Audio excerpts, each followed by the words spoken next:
fame. Paid attention how you change. You know that I never change. Know that you ain't feeling my pain. Yeah. 2016, I got locked in. We don't need no cameraman. If Kavis ain't shooting that bitch, that shit getting shot. Yo, what it do is your boy Kavis TV, man. We back with another video. We back with another reaction video, man. In today's video, this title, we got how good was Michael Jordan, actually. Man, we got one of the goals. We got one of the goals, you know, we love hearing Michael Jordan's story. Much as we love hearing anybody else's story, man. You new to the channel, make sure you like, comment, subscribe. Hey, I see we hit our goal, 520, man. I see we hit our goal. Man, let's see if we get to 530, man. Let's see if we get to 530, man. I would appreciate y'all for liking and subscribing on this video, man. Y'all don't know how much that means to me. Hey, let's get into this video, okay? More than Kareem, AI, Steph, and D-Wade put together. In fact, MJ is the... Hold on, let's go back. Michael Jordan scored 50 points or more in the playoffs 8 times, more than Kobe, KD, LeBron, and Wilt combined. Jordan also had the most 40-point playoff games, more than Kareem, AI, Steph, and D-Wade put together. In fact, MJ is the only player in NBA history who had more 40-point career games than games where he scored less than 20 points. Jordan's godlike aura, brutal trash talk, and physical dominance put fear in opponents' hearts. And while they had to get a good night's sleep before facing the Bulls, Jordan could drink and smoke cigars before the game and still drop 40. His airness made it look easy, and he proved it when the games were on the line. Game on the line, who would take the last shot? Me. 28 times Jordan scored the game-winning shot, including 7 game winners in the playoffs. And MJ wasn't just a scorer. He had the most first-team all-defense selections ever with 9. He's the all-time blocks leader by a guard and has the most seasons with over 200 steals, with 6. In 1989, when the Bulls lost their starting point guard, Coach Doug Collins made Jordan play the point, and he notched 10 triple-doubles in 11 games, averaging 30 points, 11 assists, and 9.5 rebounds per game. Between 1991 and 1996, MJ played 13 consecutive playoff series where he averaged more than 30 points per game, retiring with 6 rings, 5 MVPs, and a 6-0 record in the final.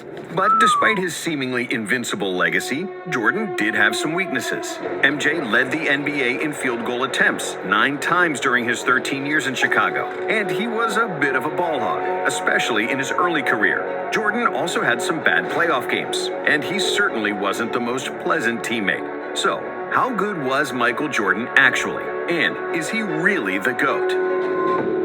To answer that, we'll start with his genetics and God-given talent. Michael Jordan was supposed to be short. Nobody in his family was taller than 5'9", and as a high school sophomore, Michael was famously cut from his varsity basketball team because he was only 5'11". It sounds sad, but it's true. However, the Jordans were blessed with supreme athleticism. Just look at Michael's older brother Larry, who could dunk at 5'8". So, when an unexpected growth spurt pushed Michael to 6'6", he became unstoppable. By the end of his high school career, Jordan was averaging 27 points, 12 rebounds, and 6 assists. But despite his unreal speed and athleticism, young MJ was still an unpolished gem because he really only played 2 years of high school basketball. As a freshman at UNC, MJ averaged a modest 13 points, 4 rebounds, and 2 assists per game. He was the 3rd leading scorer on the team behind James Worthy and Sam Perkins, and his fundamentals, ball handling, and confidence weren't yet at a super high level. But all that changed in the 1982 NCAA Finals, when Michael hit a game-winning shot against Patrick Ewing, winning the national championship. 18. Shot. Jordan.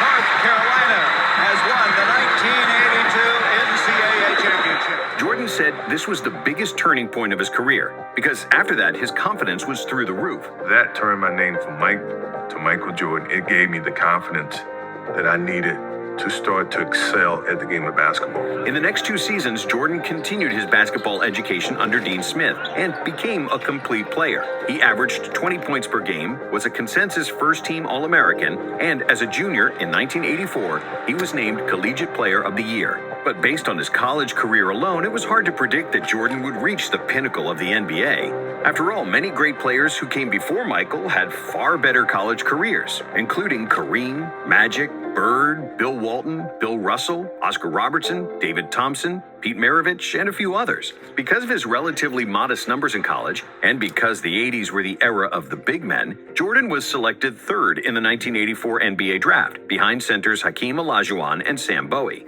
He's only 6'6", so how much can he really do?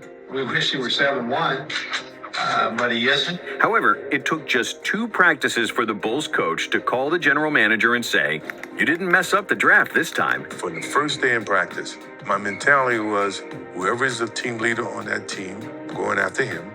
And I'm not going to do it with my voice because I had no voice. Yeah. I have to do it with the way that I play. When the season started, it took Jordan only 3 games to score over 30 and 9 games to eclipse 40. By the end of the first month, it was obvious that Jordan was supposed to be the first overall pick. While Olajuwon looked like a star, Jordan was more like a supernova because there was nobody in the league faster than him. It seemed almost unfair how he blew past opponents with just a single step who had no answer for his drives to the basket. On top of his speed, Jordan was also the most athletic player in the NBA, with an unmatched vertical jump and hang time. When he drove to the cup, it looked like he was a fighter jet, and his quickness served as a runway for his vertical takeoff. When MJ raised up for a jump shot, it seemed like nobody was ever guarding him, because the laws of gravity didn't seem to apply to Michael. Defenders could jump at the same time, but as they would inevitably fall down, Jordan would continue to float in the air and shoot completely unbothered. How's the transition been from college to the NBA? Well, I think it's been pretty easy. Thanks to his high-flying feats and insane dunks, Jordan quickly became the most popular player in the NBA. So it only made sense that in 1986, he got voted to the All-Star game, despite playing just 3 games up to that point due to an ankle injury. And that same year, in the playoffs, he set a playoff scoring record with 63 points against Boston. But it was an incredible playoff performance. I've never seen it before, and I had never seen it after. That wasn't Michael Jordan out there. It was God disguised as Michael Jordan. As if MJ wasn't doing enough already, in 1987, MJ led the NBA in scoring with 37 points per game, which was and remains the 5th best scoring output ever, behind only Wilt's insane scoring feats of the early 1960s. I just want the franchise and Chicago Bulls to be respected as a team. It's very hard for something like that to happen, but it's not impossible. Meanwhile, Jordan was miserable. Despite all the fame and individual accolades, he was always losing. In his first 3 seasons, MJ only won 1 playoff game, despite being the best player in the league. But after the Bulls GM Jerry Krause drafted Horace Grant and Scottie Pippen, his life would change forever. In 1988, MJ averaged 35 points on 54% shooting, with 6 rebounds and 6 assists, winning his first career MVP. Because he also led the NBA in steals with 3.2 plus 1.6 blocks per game, Jordan won the Defensive Player of the Year. And he is still one of only 5 players ever to win Defensive Player of the Year and MVP. And after the 1988 dunk contest against Dominique Wilkins, which is considered by many to be the best of all time, some people already started calling him the best player they have ever seen. That's got to be a 50. But none of that mattered, because the most important thing to Jordan was winning. And now with Pippen and Grant on the team, the Bulls had their first 50-win season since 1974. Chicago then finally advanced in the playoffs, winning the first round over the Cavaliers, with MJ averaging an insane 45 points per game.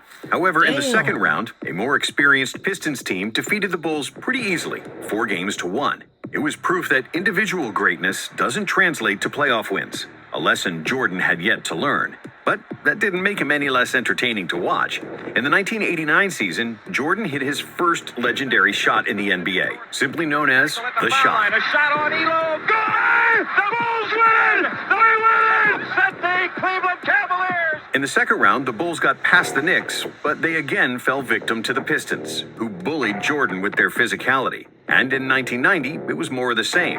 MJ led the NBA in scoring and steals. He was super efficient, but the team couldn't get over the hump and get past the Detroit Pistons for a 3rd consecutive year. In his first 6 years in the league, MJ had won 5 playoff series and lost 6, with an overall playoff record of 25 wins and 29 losses.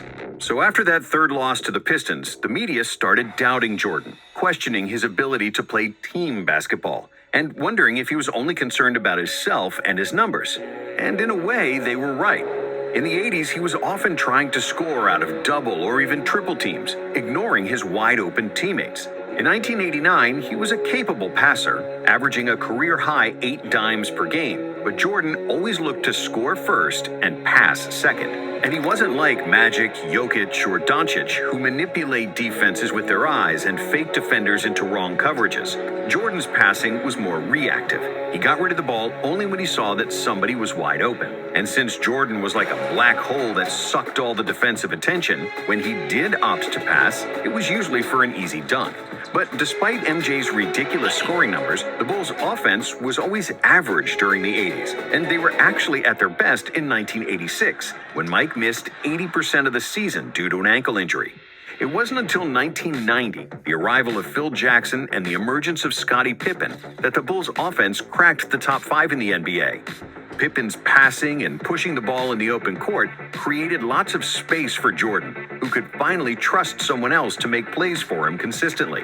But Pippen's value was maybe even more pronounced on the defensive end. With an enormous wingspan, agility, and a motor to cover multiple players on one possession, Scottie was just what Michael was missing. Pip's presence allowed Michael to play free safety on defense, jump into passing lanes for steals, and he didn't need to waste his energy guarding the best opposing player, because Scottie usually did that.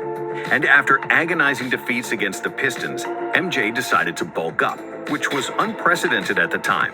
Players didn't spend much time in the gym, and if you look at all the players in the 80s, they looked lean, but hardly anyone was super muscular. So when MJ returned for the 1991 season, he was still super quick, athletic, and could contort his body in the air like no one else. But this time around, he was also much stronger, which allowed him to absorb contact better and bully smaller players with his size. What also helped Michael was the arrival of coaches Phil Jackson and Tex Winter, who instituted the triangle offense, which was based on cutting in open spaces and playmaking out of the post. If executed properly, the triangle was believed to be the most optimal offense to optimize spacing. MJ didn't have to bring up the ball all the time and force his shots, and he was receiving the ball closer to the basket, where he'd bully smaller defenders and dominate like never before. Even though Jordan was phenomenal from the moment he stepped into the NBA, in 1991, he was at his best, and he won his second MVP award. The 91 Bulls had the best offense in the NBA, and they crushed the opposition in the Eastern Conference. They swept the Knicks, beat the 76ers in 5, and then finally got their revenge against the Pistons. This time, it wasn't even close, as Detroit was on the decline after 3 straight NBA Finals trips, while the Bulls were ascending. MJ swept Isaiah and the Pistons, who famously left before the final buzzer of Game 4, refusing to shake the Bulls' hands. We finally got over the hump of a loser's mentality. We were starting to become a winning franchise. And, the sky was the limit. But in the NBA Finals, another legend awaited, Magic Johnson. And it seemed like the 5-time NBA champion still had the upper hand when the Lakers defeated the Bulls at home in Game 1. That is, until Phil Jackson made the adjustment to have Pippen guard Magic, which turned the series around. And in Game 2, Jordan dazzled the world with another iconic move, switching hands mid-air to score an acrobatic layup.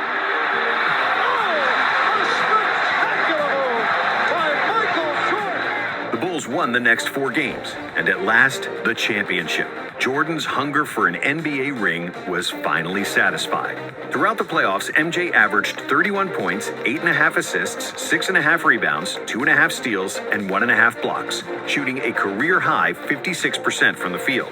Jordan is the most talented player in the NBA, by far.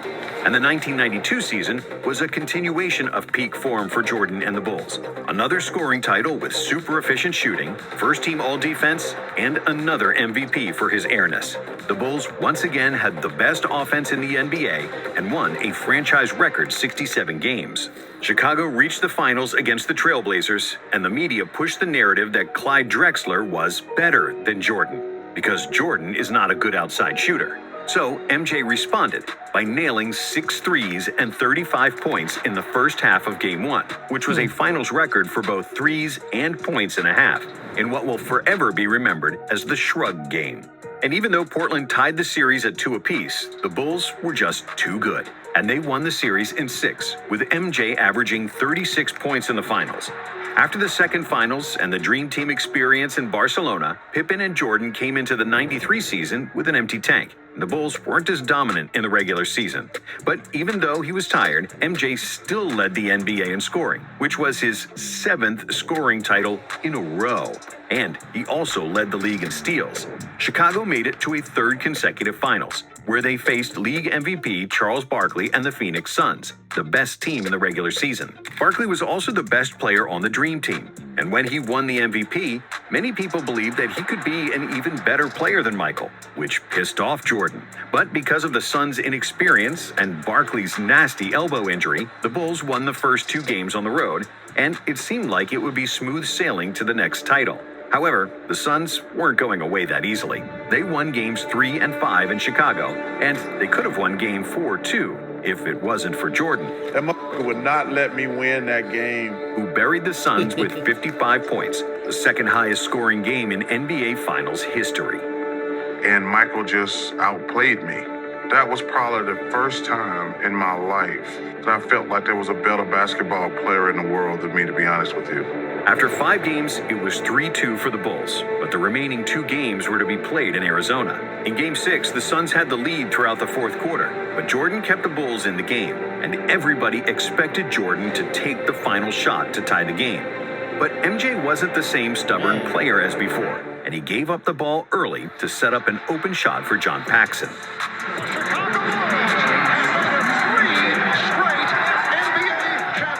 That was it. A three-peat, and MJ's legacy was set. Jordan finished the '93 finals with averages of 41, 8, and 6 on 51% shooting and 40% from 3. And this wasn't even his best playoff series statistically. MJ was on the top of his game, and his basketball IQ, winning mentality, and physical dominance all synced in perfect harmony. Jordan showed his otherworldly ability to beat an opponent one-on-one, separate double teams, attack the rim, but also to find open teammates. If we compare the 1993 Jordan to his early NBA years, the growth was evident.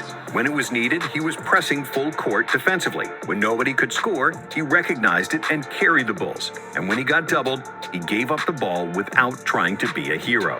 In terms of basketball skills, Jordan was physically a much stronger player, who became a master of footwork and post-up game. When he reached the desired position with his back to the basket, he'd turn and stay in the air for what felt like an hour longer than his opponent, only to hit a patented turnaround jumper, clean as a whistle. The memories of anyone doubting him were long forgotten. Everybody knew he was the best player alive, and many believed after that three-peat, he was already the best of all time.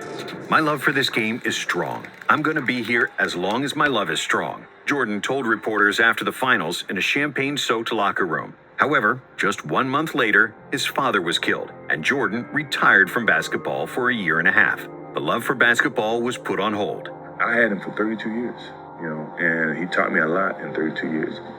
You know how many kids get that opportunity? Very few. In today's society, get the chance to spend that much time with their parents and get that type of influence. 18 months and a stint in minor league baseball later, and the itch for the game became too strong. So Jordan released arguably the most famous 2-word press release of all time. It came in a 2-word statement, which is now just begging to have a Nike campaign built around it. Quote unquote, "I'm back." And it didn't take Jordan too much time to show that he was still the god of basketball. In just the 5th game after his return, he poured in 55 points against the Knicks in the infamous double nickel game. But overall, MJ struggled with his shot, shooting a career low 41% from the field. And it turned out that playing baseball for a year and a half took a bite out of his greatness. Even the best players need to practice. And in the second round of the playoffs against Orlando, things didn't go according to plan. Even though Michael averaged 31 points on 48% shooting, the Bulls weren't as strong inside. Horace Grant, who used to be their starting power forward, was now playing for Orlando. And together with a young Shaq, the Magic simply outmuscled the Bulls in the paint. Many people will say the Bulls lost in '95 because Jordan wasn't in peak form after his baseball hiatus. And there is some truth to that. But Jordan actually averaged his usual numbers. Really, basketball is just a team sport, and they lost because Orlando was much bigger and deeper than them. Thankfully, the Bulls management knew that too. Last week, the Bulls announced the acquisition of a player many people consider the most controversial basketball star in the NBA. They added Dennis Rodman to the team, the best rebounder of all time, and one of the fiercest defensive players ever. I don't care. Whatever. What's up?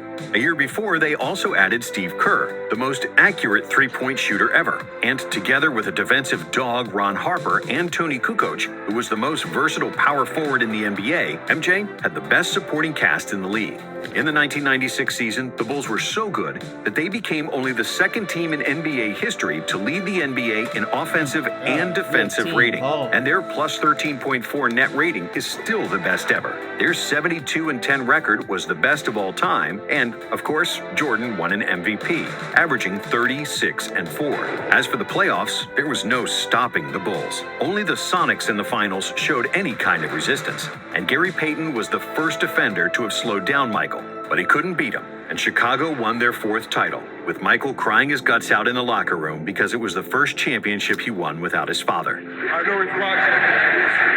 This is my daddy. I'm very happy for him. He's a voice of reason that always drove and challenged me. That's the type of father I had. Like a friend. Yeah, like a friend. And when the 1997 season started, the Bulls continued to rule the NBA. With 4 Hall of Famers, the most accurate three-point shooter of all time, and other excellent role players, no team could match up with Chicago. Running the triangle like a well-oiled machine, the Bulls dominated the regular season with 69 wins, and getting to the finals seemed like a walk in the park, as they only lost 2 games in 3 playoff series. But in the finals, it wasn't that easy, because they played the formidable duo of Stockton and Malone and the Utah Jazz. This series would be remembered by the infamous flu game, where Jordan suffered from food poisoning and had a fever before the pivotal Game 5 when the series was tied. But Jordan played through the illness and managed to squeeze every atom of strength to score 38 points, and the Bulls won 90-88. In Game 6, Jordan trusted Steve Kerr with the final shot, and Kerr hit a jumper for the win in the final seconds.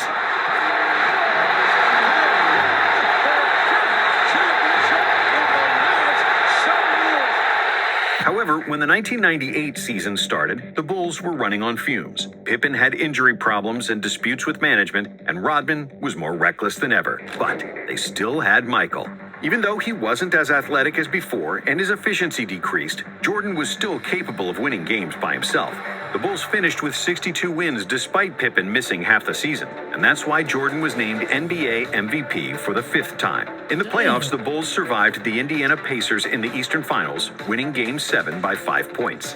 And then, in the finals, Utah awaited again, hungrier than ever. In a tough defensive series where neither team scored 100 points, Jordan proved his clutch factor once again, hitting arguably the most famous shot in NBA history over Byron Russell. Open! Chicago with the lead! 6 championships in 8 years, with 6 awards for the Finals MVP, and Jordan achieved basketball immortality. And if this is the final chapter, what a way to close the book.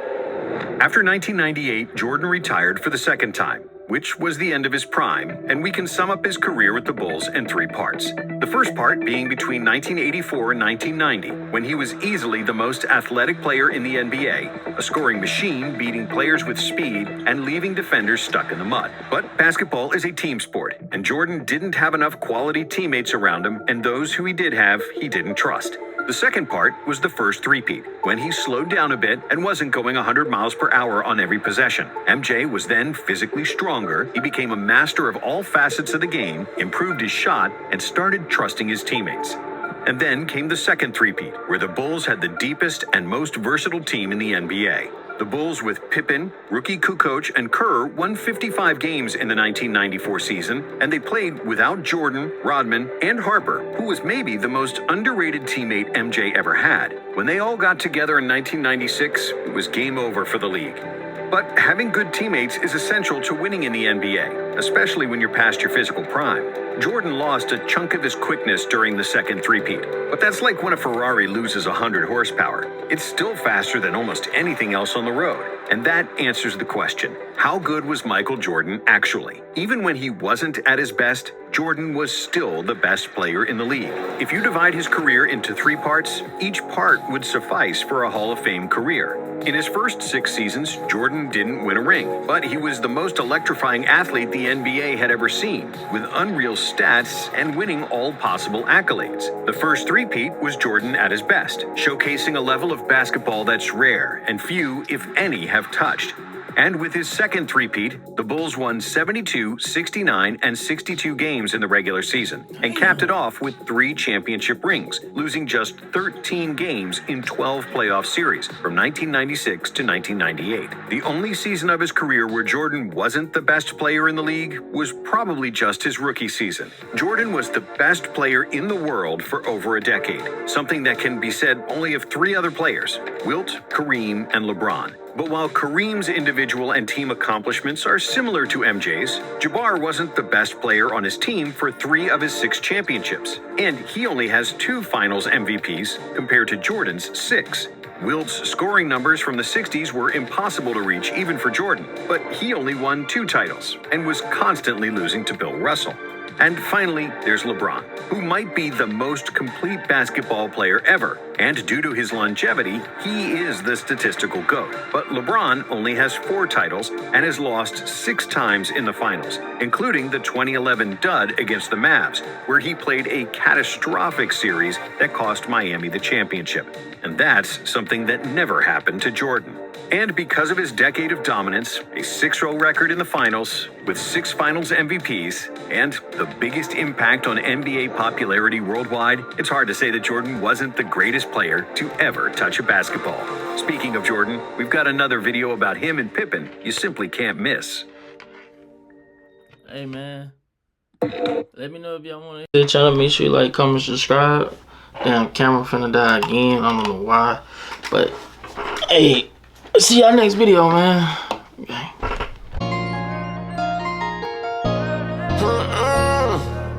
Been on the most, and out on the most. Finally got my weight up, leaving the counter, my nigga head down.